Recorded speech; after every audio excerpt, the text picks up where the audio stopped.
नमस्कार, आप देख रहे हैं इंडिया टीवी। आपके साथ मैं हूं मीनाक्षी जोशी और अब वक्त हो गया है मुकाबला का। टी राजा को हैदराबाद पुलिस ने फिर से गिरफ्तार कर लिया है। हैदराबाद में जबरदस्त सियासी बवाल मचा हुआ है। टी राजा पर पुलिस ने पीडी एक्ट लगाया है। पीडी एक्ट यानी preventive detention act.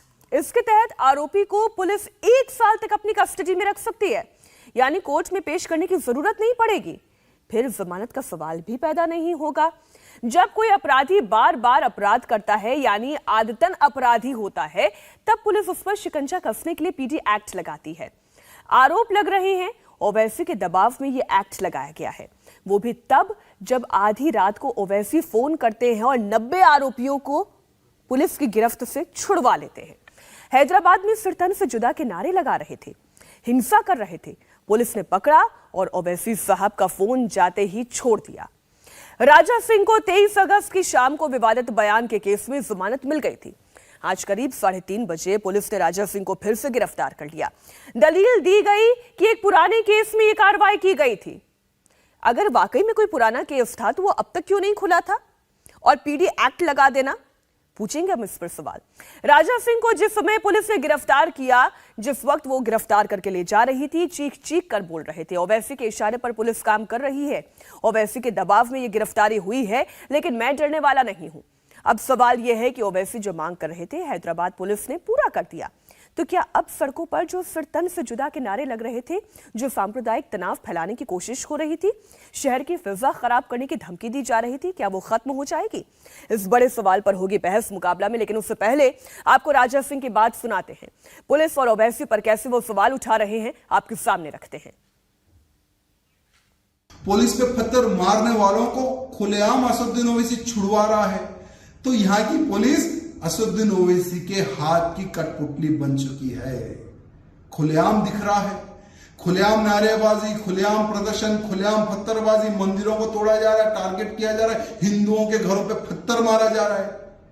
No FIR, no arrest. क्या हो रहा है तेलंगाना में? आज जो तेलंगाना का जो वातावरण खराब हुआ, उसका कारण राजा सिंह नहीं, मुख्यमंत्री का बेटा केटीआर और तेलंगाना राज्य का होम मिनिस्टर महमूद अली है, ना कि राजा सिंह है। अभी मुझे सूचना मिली है कि आज या नहीं तो शाम में या नहीं तो अर्ली मॉर्निंग पुराने केसों को जोड़कर मुझे अरेस्ट कर सकती है पुलिस, क्योंकि कल मुख्यमंत्री कार्यालय में मीटिंग हुई और मुख्यमंत्री जी को भी अभी ईगो आ गया कि किसी भी हालत में राजा सिंह को जेल में डाला जाए, या तड़ीपार किया जाए या पीडीआर डालकर उसको जेल में रखा जाए, ऐसी योजना चल रही है बोलकर मुझे इंटीमेशन आया।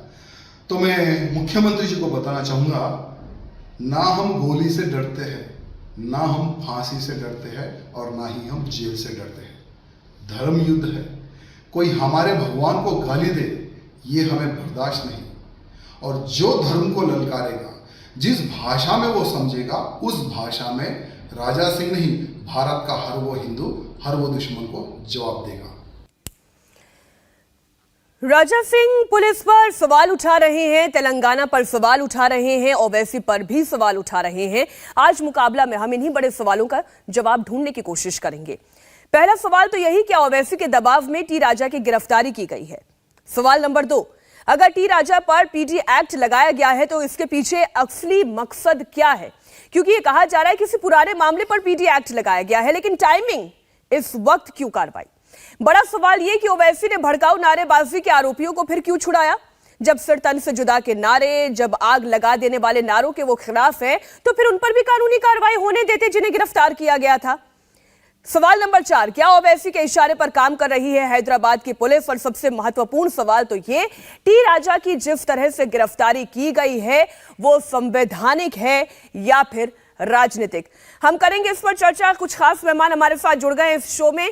प्रोफेसर कपिल कुमार, आप राजनीतिक विश्लेषक हैं, आप हमारे साथ जुड़ चुके हैं, बहुत स्वागत आपका।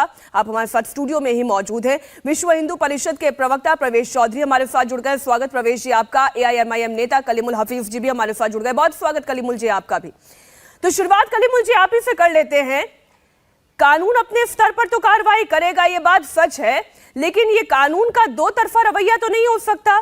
एक तरफ असदुद्दीन ओवैसी फोन करते हैं और जितने भी आरोपी होते हैं उन्हें पुलिस की गिरफ्त से छुड़वा लेते हैं, और इधर पीडी एक्ट लगवा दिया जाता है किस पर? टी राजा सिंह पर। ये दो तरीके से पुलिस कैसे काम कर रही है?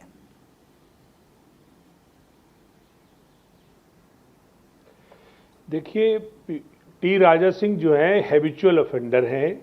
इनके ऊपर 47 मुकदमे दर्ज हैं। 16 मुकदमे तो धर्म को आस्था को पहुंचाने पर हैं, और ये पैगंबर इस्लाम के अलावा जो बुजुर्गान दीन है उन सब के खिलाफ इसी तरह की ये बकवास करते रहते हैं। इनका बाहर रहना मुल्क के लिए, हैदराबाद के लिए, के अमन के लिए खतरा था, और वो बार बार कह रहे थे कि हम दोबारा से वीडियो बनाएंगे। तो एक ऐसा शख्स जो संविधान की दिन के उजाले में अपनी आईडी के थ्रू वीडियो बनाकर अपलोड करता है और ये कहता है कि हम भाईचारे को तार तार कर देंगे, तो मैं समझता हूं कि तेलंगाना पुलिस ने बिल्कुल ठीक किया। अब तकलीफ उन लोगों को जरूर हो रही होगी जब दिल्ली हाई कोर्ट के जज ने यह कहा था कि अनुराग ठाकुर, जिन्होंने यह कहा था कि देश के गद्दारों को गोली मारो सालों को और इनके खिलाफ एफआईआर कर दी जाए, तब होम मिनिस्ट्री से उनका बाकायदा ट्रांसफर कर दिया गया जज का। और जब जज में एफआईआर नहीं हुई, इसी तरीके से परवेश वर्मा हो या कपिल मिश्रा हो, जिन्होंने कहा था कि राम राम चिल्लाएंगे और दिल्ली दंगा हो गया था, तो जब उन लोगों पे कोई कार्रवाई नहीं होती, या फिर नूपुर शर्मा के लिए रेड कारपेट बिछा दिया जाता है, जबकि सुप्रीम कोर्ट के जस्टिस कहते हैं उसके खिलाफ कार्रवाई होनी चाहिए, तब भी हाई कोर्ट उनके लिए कारपेट बिछा देता है। ठीक है, तो ये तो आपके आरोप हो गए कलीमुल जी। तेलंगाना पुलिस ने कलीमुल जी, ये आपके आरोप हो गए। अपराधियों के खिलाफ इसी तरह से कार्रवाई होनी चाहिए, बिल्कुल होनी चाहिए, अपराधियों के खिलाफ कार्रवाई होनी चाहिए कलीमुल जी। लेकिन ये तो आपके आरोप हो गए। जो सवाल मैंने आपसे पूछा आपने उसका जवाब नहीं दिया। मैंने पूछा अगर वाकई में फिर तन से जुदा के नारों के खिलाफ असदुद्दीन ओवैसी हैं, अगर ईश निंदा के आरोप वो बर्दाश्त नहीं कर सकते हैं, तो उनके छोटे भाई अकबरुद्दीन ओवैसी जिस तरीके के बयान देते हैं, अदालत से रिहा होते हैं, जिन 90 लोगों को पुलिस की गिरफ्त से असदुद्दीन ओवैसी ने छुड़वा लिया, उनके खिलाफ क्या कार्रवाई होनी चाहिए? आपकी पार्टी की पार्षद नसरीन सुल्ताना के खिलाफ क्या कार्रवाई होनी चाहिए, जो सरेआम सड़कों पर फरतन से जुदा के नारे लगवा रही थी? देखिए, इस नारे को हमने पहले दिन से नसरीन सुल्ताना के खिलाफ आपने क्या कार्रवाई की? हमारे सारे कारपोरेटर रात भर सड़कों पे रहे ये कहकर कि कोई इस तरह के नारे न लगाए। हमने जो पुलिस ने जिनको अरेस्ट किया था, घर में घुस के उन बच्चों को उठा के लाई थी पुलिस, वो उनको शक था कि ये तशद्दुद फैला रहे हैं, नारे वालों को नहीं उठा के लाई थी, उनको सब कुछ उठाया है। और ये जरूरी है, नसरीन सुल्ताना के खिलाफ असदुद्दीन ओवैसी ने क्या कार्रवाई की? सर, उनमें गम गुस्सा है, इसलिए वो सड़क पर हैं। कलीमुल जी, मैं फिर पूछ रही हूं आपसे, नसरीन सुल्ताना के खिलाफ आपने क्या कार्रवाई की? देखिए, हमने ये बात साफ तौर पे कही है कि जिसने भी सर तन से जुदा वाला नारा लगाया, हम उसके साथ नहीं है, चाहे वो हमारी पार्टी का है या वो किसी भी पार्टी का है। हम इस तरह के नारों को सपोर्ट नहीं करते। दूसरी बात, पुलिस अपना उस पर काम कर रही है। हमने आप नारों को सपोर्ट नहीं करते, ना उनको छुड़वाने जाएंगे, आप कंडेम करते हैं। लेकिन मैंने आपसे 4 बार पूछा, नसरीन सुल्ताना जो सरेआम सड़क पर सर तन से जुदा के नारे लगा रही थी, आपने उनके खिलाफ क्या कार्रवाई की? आपने मुझे जवाब नहीं दिया। अब चलिए, प्रोफेसर कपिल कुमार हमारे साथ जुड़े हुए हैं। ये डबल स्टैंडर्ड क्या राजनीति से प्रेरित है, या फिर जिसने ऐसे आपत्तिजनक बयान दिए उसके खिलाफ तो कार्रवाई होनी ही थी, लेकिन चूंकि हैदराबाद में असदुद्दीन ओवैसी के रिश्ते सरकार से बड़े अच्छे हैं, इसलिए जिन्हें वो छुड़ाना चाहते हैं वो छुड़ा भी ले गए, और जिनके ऊपर कार्रवाई नहीं चाहते उनके ऊपर कार्रवाई भी नहीं हुई। देखिए मीनाक्षी जी, ऐसा है कि करीमुद्दीन साहब बड़ी अच्छी बात कह रहे हैं कि साहब कानून सबके लिए बराबर होना चाहिए।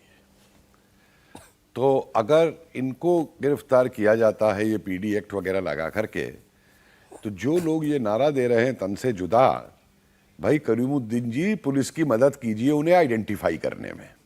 आप कह रहे हैं ना कि वो गलत बच्चों को उठा के ले गई और जिन्होंने नारे लगाए थे उनको उठा के नहीं ले गई, तो भाई आपकी तो इतनी ताकत है हैदराबाद में, उनके वीडियो मौजूद हैं, जरा उनको आइडेंटिफाई करवा के अरेस्ट करवाइए ना, उनके ऊपर भी पीडी लगवाइए ना, तब मैं मानूंगा।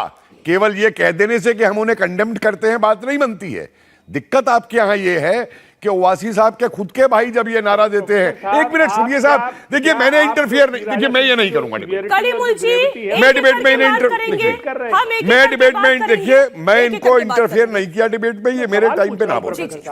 पहले बात तो पूरी हो जाए। मैंने एक बड़ा सिंपल सवाल किया है भाई साहब कि इससे ईमानदारी का सवाल मैं कोई कर सकता हूं, मैंने कोई राजनीति की बात नहीं की, मैंने कानून की बात की और कानून की ही बात का आपके आगे बढ़ा रहा हूं कि जब ओवैसी साहब के भाई ये नारा देते हैं कि 2 घंटे को पुलिस उठा लो, तो बताइए उनको कौन से एक्ट में बंद किया जाए, मुझे समझाइए जरा, उनके ऊपर ना लगाया जाए।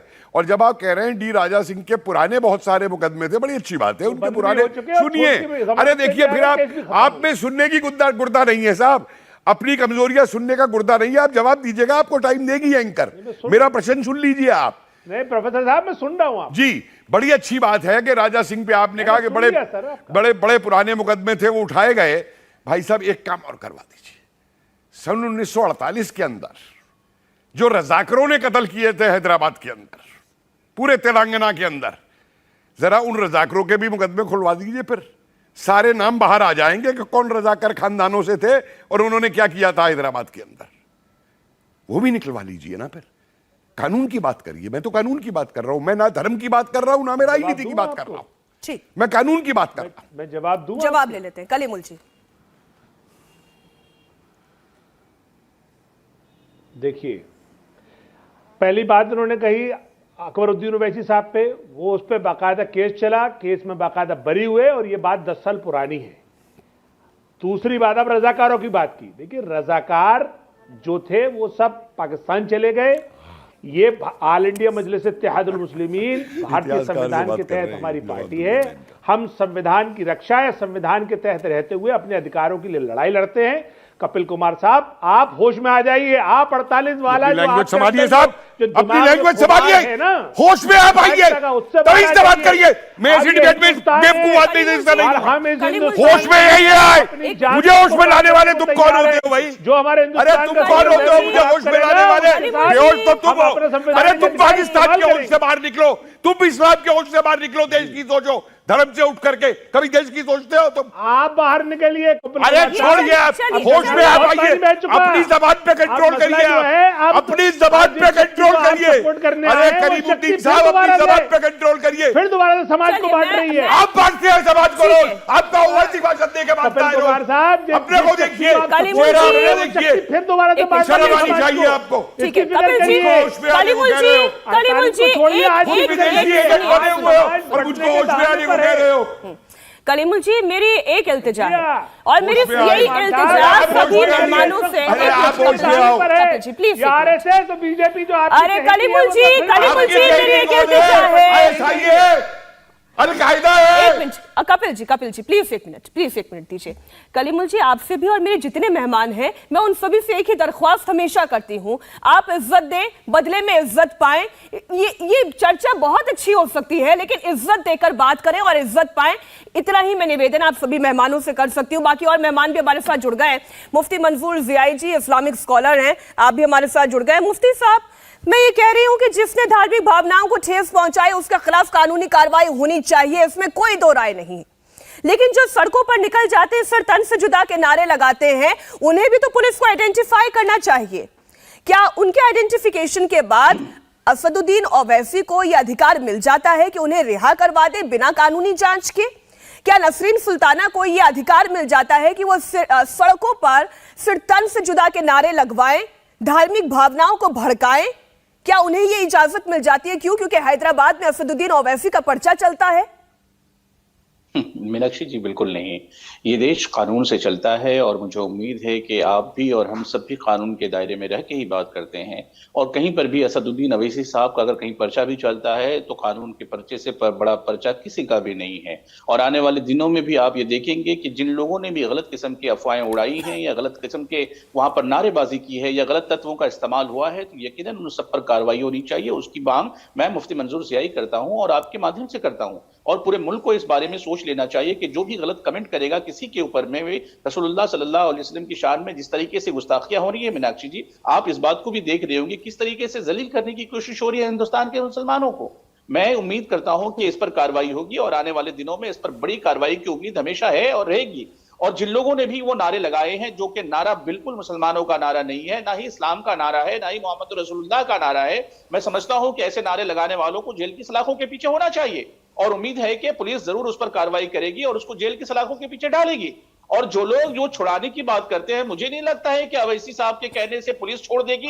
कानूनी कार्रवाई जहां होती है मैडम, तो बिल्कुल होनी चाहिए। और मैं मांग करता हूं तेलंगाना गवर्नमेंट से कि जरूर ऐसे लोगों पर कानूनी लेकिन हुआ है ना सर, मैं आप चाहें तो आपकी नजर में अगर वो ऑडियो क्लिप नहीं आई हो, अगर वो पूरा वीडियो नहीं आया, तो मैं आपके सामने दर्शकों के सामने वो वीडियो जरा चलवा देती हूँ। मैं पीसीआर से निवेदन करूंगी जरा वो ऑडियो क्लिप निकलवाएं। असदुद्दीन ओवैसी के 190 लड़कों को छुड़वा रहे हैं सिर्फ ये कह के कि वो मासूम है, बिना कानूनी जांच के, बिना पुलिस की जांच के। तो ये तो बड़ी हैरान करने वाली बात। और नसरीन सुल्ताना का तो मैंने सामने सामने उदाहरण दिया कि सर तन से जुदा के वो नारे लगा रही है। नहीं, उनके ऊपर सुनिए जरा ये ऑडियो क्लिप जरा सुनिए आप। घनश्याम घर का दरवाजा तोड़ के हम हमको मार लेके घनश्याम मतीन भी है ना उसमें। जी हाँ, मतीन भी, इरफान रियाज भी है ना। जी हाँ, एहतेशाम एहतेशाम पे चलिए जी। और भाई बहुत बुरा हुआ, वो मालूम होते कि मेरे को, मैं मुजफ्फर को बोला जी हाँ, जो आके मुजफ्फर कोऑपरेटर साहब और समस्त कोऑपरेटर साहब आके हम लोग रिहा करे और आपका बहुत बहुत शुक्रिया, जज़ाकल्लाह। अब जाओ 1:30 बज गया, सुबह 1:30 बज रहे, अब जाओ घर में परेशान होंगे। जी इंशाल्लाह मुजफ्फर समझ लिया कि आप घर पे छोड़ देंगे। जी, अच्छी बात है साहब, शुक्रिया साहब। आराम से रहो, परेशान रखो, इंशाल्लाह मालूम होते कि हम हरकत में आए, मगर ये नहीं होना था वो। जी साहब, आप जाइए, घर को जाइए, आराम करिए।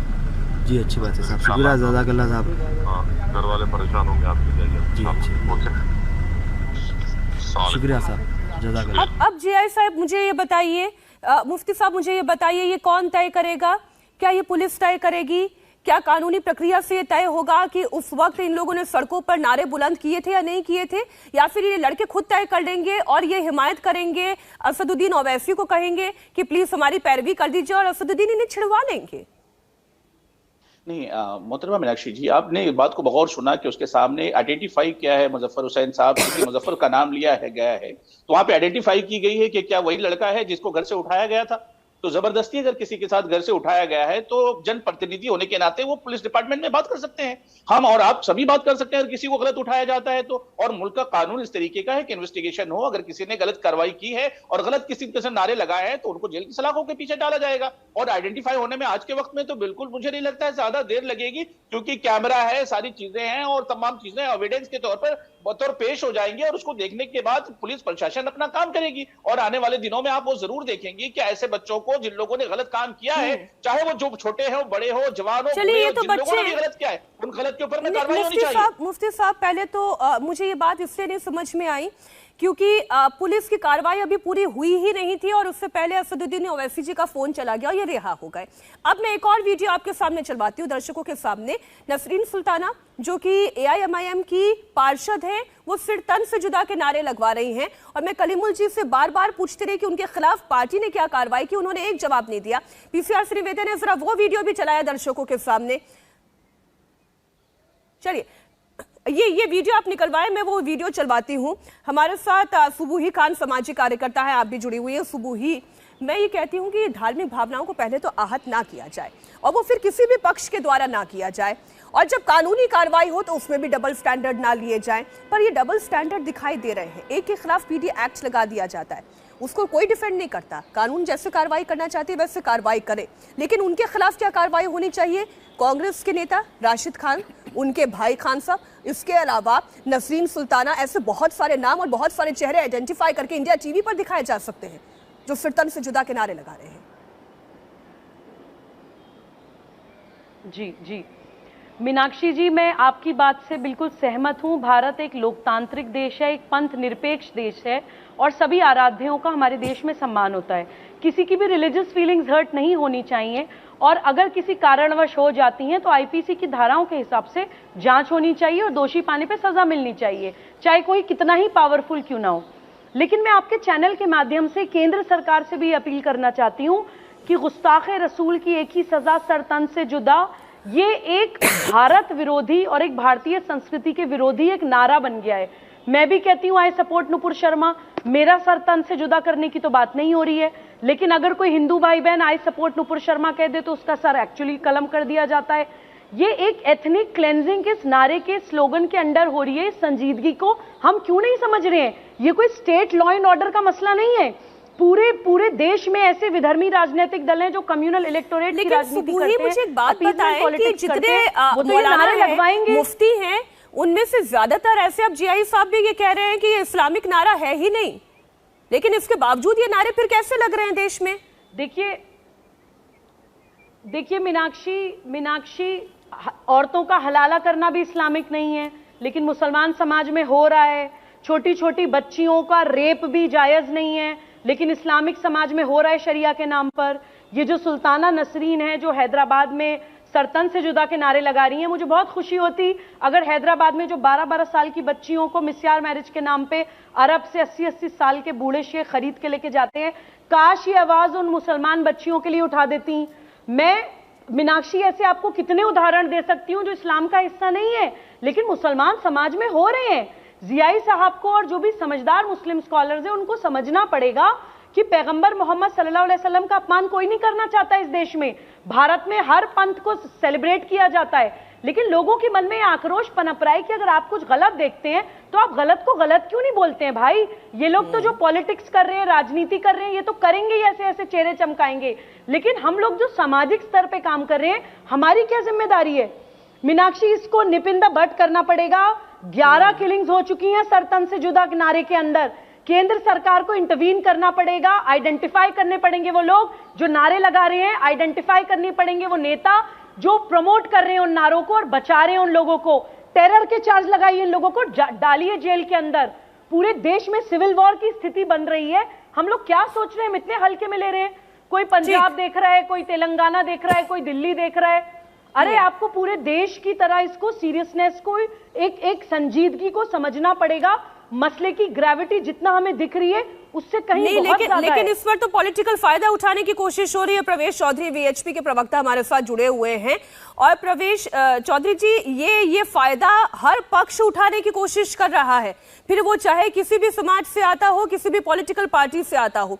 आज टी राजा सिंह के बयान का भी खंडन होना चाहिए और उनका जेल जाना ही जरूरी था, लेकिन उतना ही खंडन दूसरे पक्ष की ओर से भी होना चाहिए। नहीं मीनाक्षी जी, किसने खंडन नहीं किया? हिंदू समाज कभी राजा के बयान का समर्थन नहीं किया। हिंदू समाज ने, हम पहले दिन से कह रहे हैं कि जो भी कानूनी हो और कानूनी प्रक्रिया हो उसका पालन हो, लेकिन आप ये देखिए कानूनी प्रक्रिया का कहाँ पालन हुआ? न्यायालय ने तो उनको छोड़ दिया था, लेकिन क्योंकि भीड़ तंत्र में विश्वास करने वाला इस्लाम जो है और इस्लामिक कट्टरवादी नेता हैं, इस भीड़ तंत्र में जो शरीयत पूरा का पूरा भीड़ तंत्र पे आधारित है, उस भीड़ तंत्र का नतीजा है कि वहां पर तेलंगाना की सरकार ने उनको अरेस्ट कराया, उन पे कौन कौन से एक्ट लगाए। तो यह सारी चीजें इस देश के अंदर नहीं होनी चाहिए। यह देश लोकतांत्रिक देश है, ना कि वो भीड़ तंत्र से मोमोक्रेसी से चलने वाला देश है। यह देश संविधान और न्याय व्यवस्था से चलने वाला देश है, ना कि भीड़ न्याय से चलने वाला देश है।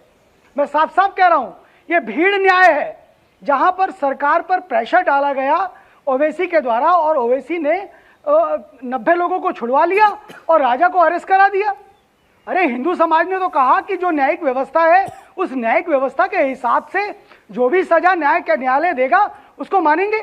आपने गिरफ्तारी की बात की और इसी से जुड़ी हुई एक बड़ी खबर और तस्वीर भी जरा मैं दर्शकों को दिखा दूं। अकबरुद्दीन पर कोई कार्रवाई करी क्या इन्होंने? ठीक है, एक तस्वीर मैं जरा सामने रख देती हूं दर्शकों के। टी राजा को हैदराबाद की चेरापल्ली जेल भेज दिया गया है और पहली तस्वीर उनके जेल जाने की इस वक्त हम दर्शकों के सामने रख रहे हैं। आरोप टी राजा ने यह लगाया कि 2 दिन में दोबारा जो मुझे गिरफ्तार किया गया है, या ये जो मेरे खिलाफ एक साजिश रची जा रही है, ये असदुद्दीन ओवैसी के इशारे पर की जा रही है और हैदराबाद की पुलिस उनके इशारे पर काम कर रही है। एक तरीके का दबाव बनाने की कोशिश की जा रही है।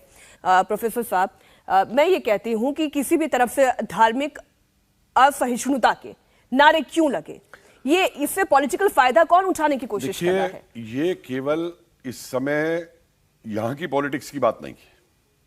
आप अंतर्राष्ट्रीय स्तर पे देखिए, फ्रांस में जिस कार्टूनिस्ट को मारा गया वहां तो आरएसएस नहीं था, वहां तो हिंदूवादी नहीं थे। सलमान रुश्दी पे जो उस दिन हमला हुआ वहां तो हिंदूवादी नहीं थे। मेरी भारतीय अपने मुसलमान साथियों से यह अपील है कि ये जो कट्टरता ISIS और अलकायदा वाले मिलकर के चला रहे हैं, इससे बाहर निकले, इससे बाहर निकले। हम इस्लाम की बड़ी इज्जत करते हैं। आज जब ये कोई बात करते हैं टीवी पे भी और उस पे, बड़ी अच्छी बात है, अपने खुदा को याद करके करते हैं आप लोगों, इलाही वो सब बोल करके करते हैं, लेकिन मानसिकता ये देखिए कि अगर मैं अपने विचार देने से पहले हर हर महादेव कहूं और फिर मैं अपने विचार दूं तो मैं RSS हो जाऊंगा। अरे भाई, बराबर का अधिकार है। अगर आपको यह अधिकार है कि आप अपने खुदा को याद करके कोई भी बात कहेंगे, तो मुझको भी यह पूरा अधिकार है कि मैं भी अपना हर हर महादेव करके या जय श्री राम कह के अपनी बात कहूंगा।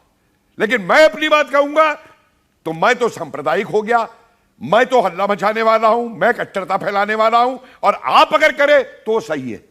यह नहीं चलेगा। संविधान के हिसाब से चलना है तो बराबर की मान्यता देके चलेंगे। आप भी बराबर के हिंदुस्तान के नागरिक हैं, हम भी बराबर के हिंदुस्तान के नागरिक हैं। दोनों ने मिलकर हिंदुस्तान की आजादी के लिए भी लड़ाई लड़ी। ठीक है, जो पार्टीशन हुआ वो सब हुआ। मैं नेताजी सुभाष चंद्र बोस का समर्थक हूं। आजाद हिंद फौज बनाई थी उन्होंने, समझे? और मैं जिन्ना का समर्थक नहीं हो सकता, मैं मुस्लिम लीग का समर्थक नहीं हो सकता, जिन्होंने इस देश को बंटवाया था और जो आज भी बंटवाने में लगे हुए हैं। ध्यान रखिए इस बात को। ऊपर उठिए, थोड़ा सा अपने विचारों को आगे बढ़ाइए। दुनिया आगे चलती है। एक बात आपने बहुत पते की कही, और कलीमुल जी, कि अगर प्रोफेसर साहब हर हर महादेव करके अपनी बात कहना चाहें तो ये सांप्रदायिक कैसे हो जाते हैं? ये सोच कहां से आती है? और आप अपने इष्ट देव का नाम लेकर अपनी बातों की शुरुआत करें, वो सांप्रदायिक नहीं है? मुझे जवाब दे मेरी कोई इस बात का। कलीमुल जी, ये प्रोफेसर साहब का अपना खुद का वहम है। हर हर महादेव और अल्लाह अकबर के नारे अभी किसान पंचायत में भी लगे थे। हमें कोई जी हाँ, खालिस्तानी भी आए थे किसान पंचायत में, और ISIS के एजेंट भी आए थे किसान पंचायत में। सुन लेते हैं। वो क्लैरिटी ये है कि जब मुस्लिम लीग और जिन्ना के साथ RSS ने 2 प्रदेशों में सरकार बनाई। मुझे इतिहास ना सुनाए, पंजाब में, इतिहासकार से बात कर रहे हैं, फ्रंटियर में और बंगाल में, जिनको बहुत तारीफ कर रहे हैं कपिल कुमार साहब। वहां पे श्यामा प्रसाद मुखर्जी उप मुख्यमंत्री थे बंगाल में, और वहां पे देखिए आप मुद्दे को भटका रहे हैं। मैंने आपसे कहा कि जब एक शिवलिंग को कलीमुल जी नहीं, आप मुद्दे को भटकाए नहीं। मेरा बड़ा बेसिक सा सवाल था। कलीमुल जी प्लीज मेरा सवाल सुने। जब बुलवाया हमारे खिलाफ, अब अकेले को नहीं, मैंने किसी को खिलाफ नहीं बुलवाया। यही तो इनकी मानसिकता है, इन्हें हर कोई खिलाफ लगता है। कोई सही बात भी करे तो इन्हें खिलाफ लगता है। दिक्कत ये है इनके साथ। मैं फिर से आपके साथ, ये इनकी मानसिकता बन गई है। कलीमुल जी मेरा सवाल सुने। मैं आपसे ये कह रही हूं कि जब एक शिवलिंग को बार बार फव्वारा बताया जाता है, धार्मिक भावनाओं को आहत किया जाता है, तब सिर तन से जुदा के नारे नहीं लगते, तब सहिष्णुता की मांग की जाती है हिंदू समाज से। सवाल यहां पर खड़ा होता है, आप एक समाज से सहिष्णुता की मांग करें, उम्मीद करें, और दूसरा समाज सिर तन से जुदा के नारे लगाए। अब ये पॉलिटिकली मोटिवेटेड है या सामाजिक ये ताना बाना ऐसा ढांचा है एक समाज का कि वो सिर तन से जुदा के नारों के साथ सड़कों पे निकल आता है और सिर तन से जुदा हो जाते हैं लोगों के। मैं उस सोच की बात कर रही हूँ, मैं इस सोच की बात कर रही हूँ सर। मैं जवाब दूं आपको या अभी आप ही का सुनूं? मीनाक्षी जी, इस्लाम जो है ये बंद निकाय की तरह है। नहीं, मैं कलीमुल जी से जवाब ले रही हूँ, कलीमुल जी से जवाब ले रही हूँ। आप सुनिए, देखिए, एक हमारे ये जो BHP के प्रवक्ता बैठे हैं, इनको मैं इतना दिला दूं, ये कह रहे थे मोबोक्रेसी और पता नहीं कौन कौन से उसमें इस्लाम उन्होंने डाल दिया। पहले तो मैं इनको बता दूं कि भारत का कोई धर्म नहीं है, भारत का धर्म उसका संविधान है। दूसरी बात, BHP वही है जिसने राजस्थान हाई कोर्ट को, भारत का धर्म तो हिंदू धर्म है, तिरंगे को उतार के भगवा लहरा दिया था। किस वजह से? जब एक मोब लिंचर धर्म का हिस्सा आप अपने को मानते हैं तो रहिए इस देश हत्या करी थी, तो ये वो इस देश में आप रहिए तो उसको मानिए कि आप हिंदू धर्म का हिस्सा हैं। हमारे पूर्वज हिंदू हैं। उसने आप ये समझ लें, अराजकता तो आप पूरी दुनिया देख रही है। आपको FIR हो गई इनके खिलाफ, आपको तो पूरी दुनिया देख रही है। तो BHP को तो कोई अधिकार नहीं है। देखिए प्रवेश जी, आप भी भड़काने का काम कर रहे हैं। आप भारत का धर्म बता रहे हैं, आप भी भड़काने का काम कर रहे हैं। खामोश कर दिए तो मैं बोल। मीनाक्षी जी, हिंदुत्व भारत का धर्म है। सुनने नहीं आया हूं इनकी, मुझे सुनानी भी है ताकि इनकी बात का जवाब दे सकूं मैं। हिंदुत्व भारत का धर्म है। नहीं, मैं हिंदुत्व पे चर्चा करने नहीं बैठी हूँ। मैं बिल्कुल हिंदुत्व पे चर्चा करने नहीं बैठी हूँ। अरे आप इनको हटा, इनको कलीमुल जी, नहीं कलीमुल जी, एक तो आप मुझे बताएं ना कि मैं किसे हटाऊं किसे ना सुनूं, सब एक दूसरे के बीच में बोलते हैं। कलीमुल जी अपनी बात पूरी कर लें। देखिए मेरा टर्म है, मुझे बोलने दीजिए, मैं नहीं बोला किसी के बीच में। देखिए आप ये जो नूपुर शर्मा और नूपुर शर्मा से ज्यादा बुरे तरीके से टी राजा सिंह ने कहा, इसकी ग्रेविटी समझिए। ये देश के 25 करोड़ मुसलमान और दुनिया के 200 करोड़ मुसलमानों का आघात पहुंचाना है, दिल आजारी है। ये बड़ा गुनाह है। इसको आप जो नारों से इक्वेट कर रही है, पूरा मीडिया चला रहा है सर तन से जुदा। अरे भाई आप ये समझिए कि उसकी वजह से, गम और गुस्से की वजह से औरतें, बच्चे, जवान सब सड़कों पर हैं। आप अंदाजा तो लगाइए कि वो गुनाह कितना बड़ा है। और पिछली बार गुनाह वो बड़ा है सर जो सिर तन से जुदा के नारे लगते लगते कन्हैया लाल का सिर तन से जुदा हो जाता है, जो कोल्हे का महाराष्ट्र में सिर तन से जुदा हो जाता है। मैं तो कहती हूँ वो सबसे बड़ा गुनाह है जीआई साहब।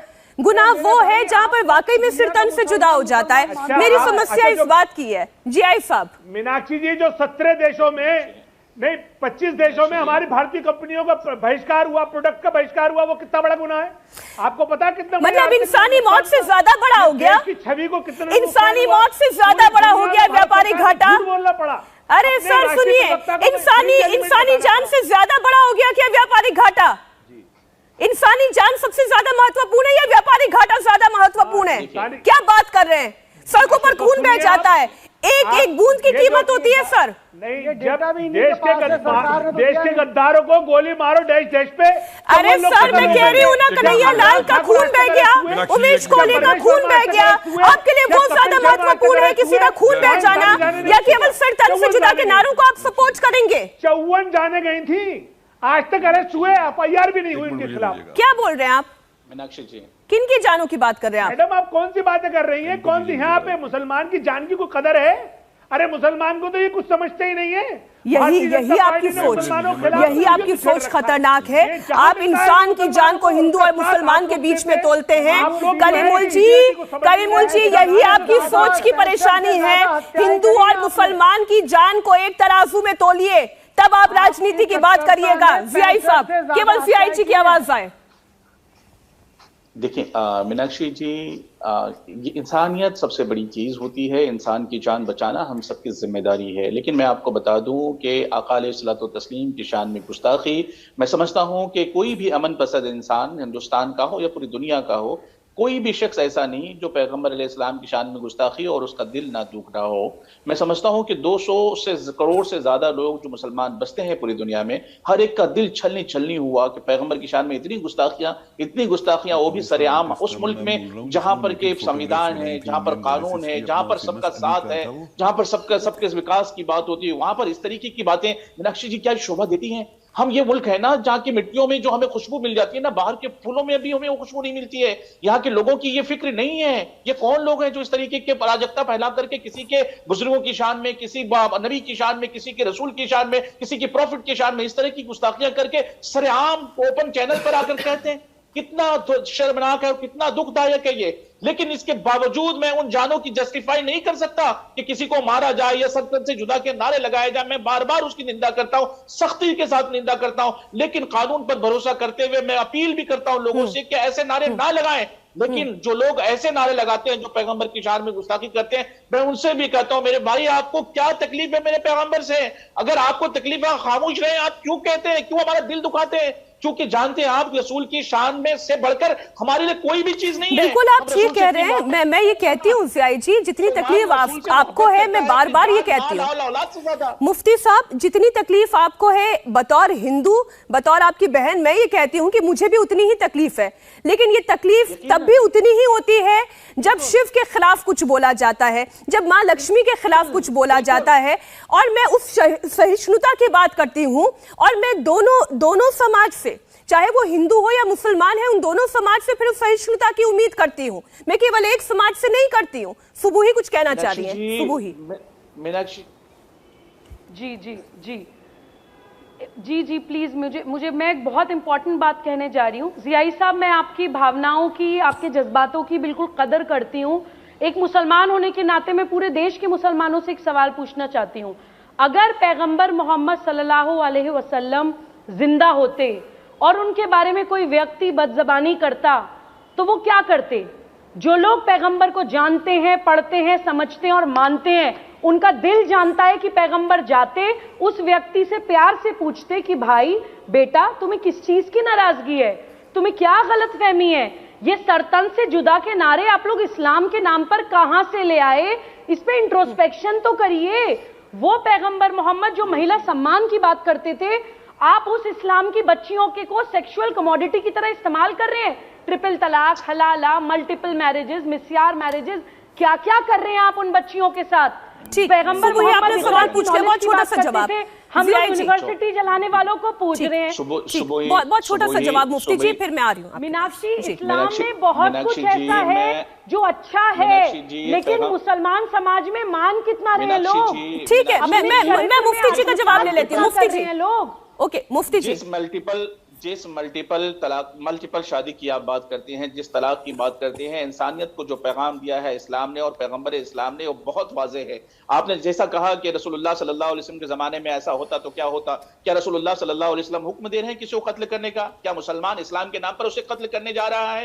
मैं इस बात की सख्ती से उलमा इकराम ने निंदा की। आप समझिए, आलिम दीन होने के हैसियत से मैं सख्ती के साथ में कह रहा हूं, मना कर रहा हूं कि ये नारा हमारा नहीं है। मेरा सवाल है, उनके नाम पे अगर हो रहा है तो हम एहतजाज क्यों नहीं करते हैं? ये एहतजाज आपके सामने अगर हमारे पैगंबर के नाम पे सर कलम करने के नारे लग रहे हैं तो हम लोग सड़कों पे ठीक। सुबही जी, आप भी और मुफ्ती जी, आप दोनों ये कह रहे हैं कि ये इस्लाम का नारा नहीं है, उसके बावजूद नसरीन सुल्ताना ने क्या किया? जरा जल्दी से एक छोटा सा हिस्सा नसरीन सुल्ताना का चला दें। पीसीआर।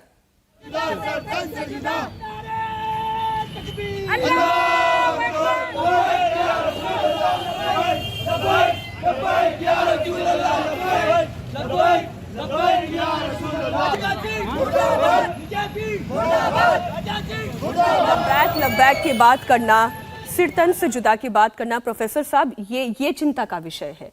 कानूनी कार्रवाई कैसे होगी अगर इस तरीके के नारे लगते रहेंगे? मैं आ रही हूँ प्रवेशी आपके पास, प्रोफेसर साहब। देखिए, सबसे पहले तो इन्हें ये नारा, वो सरतन से जुदा का नारा तो है नहीं मीनाक्षी जी इसमें। क्या बात कर रहे हैं? आपके कान काम कर रहे हैं मीनाक्षी जी। अरे फिर से चलाइए, फिर से चलाइए, ध्यान से सुनिए।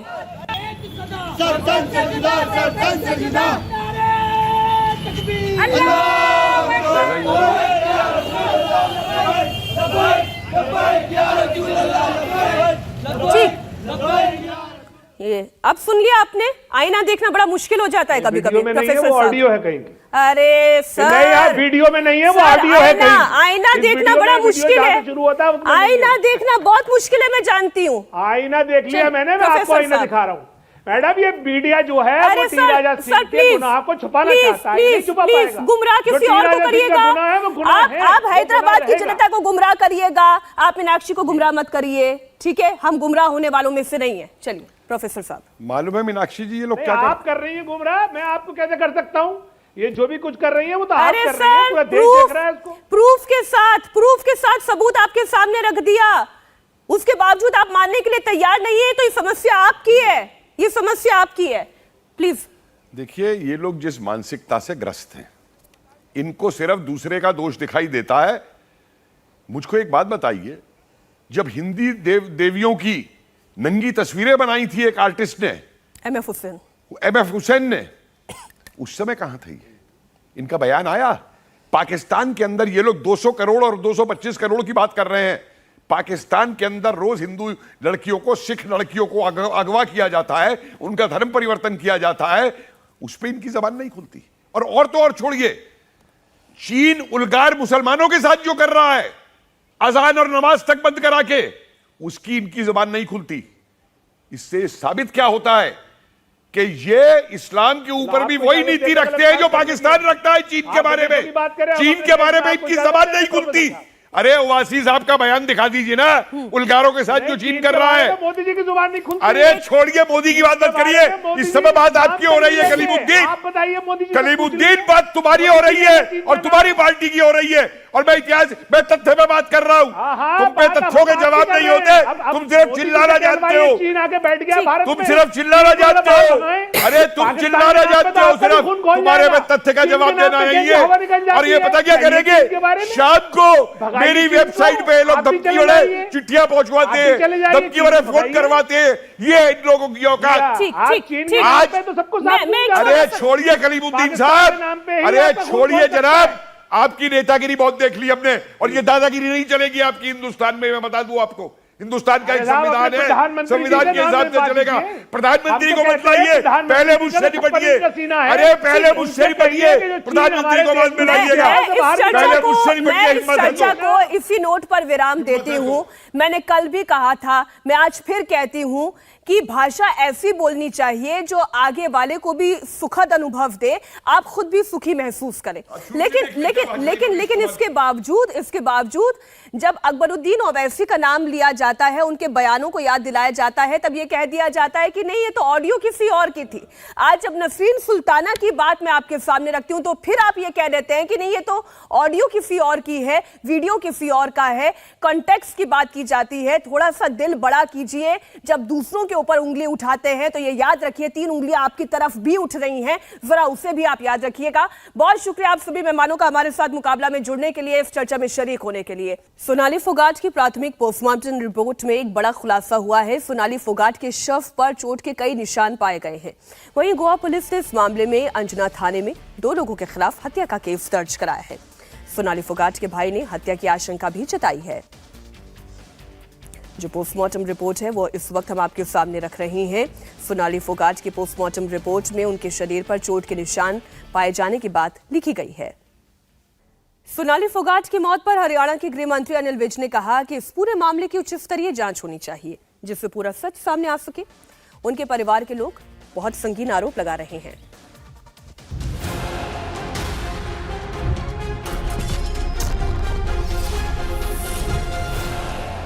इंडिया टीवी हर वक्त हर जगह डाउनलोड करने के लिए सर्च करें India TV news Google play store या ऐप स्टोर पर।